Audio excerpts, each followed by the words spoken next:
మీరు ఎప్పుడైనా యజ్ఞ సమయంలో హవనానికి ముందు ఎందుకు స్వాహ అనే పదాన్ని ఉచ్చరిస్తారో ఆలోచించారా? దీనికి వెనుక ఒక కథ ఉంది. వనపర్వంలో మార్కండేయ మహర్షి పాండవులకు స్వాహాదేవి కథను వివరించారు. స్వాహాదేవి దక్ష ప్రజాపతి కుమార్తె. ఆమె అగ్నిదేవునిపై ప్రేమకు లోనయ్యింది. ఒకసారి అగ్నిదేవుడు ఒక యజ్ఞానికి హాజరయ్యారు. ఆ యజ్ఞానికి సప్త ఋషులు మరియు వారి భార్యలు కూడా హాజరయ్యారు. అగ్ని ఋషుల భార్యల సౌందర్యానికి ఆకర్షితుడయ్యాడు.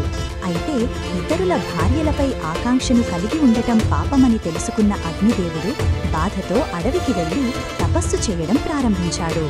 స్వాహాదేవి కూడా అగ్నిదేవునిని ప్రేమించేది కాబట్టి ఆమె కూడా అడవిలోకి వెళ్ళింది.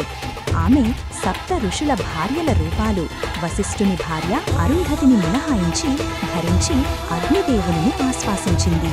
ఈ విధంగా స్వాహాదేవి అగ్నిదేవునికి తమ ప్రేమను వ్యక్తం చేయడానికి సహాయం చేసింది, దైవ సంబంధాలను క్షోభితం చేయకుండా.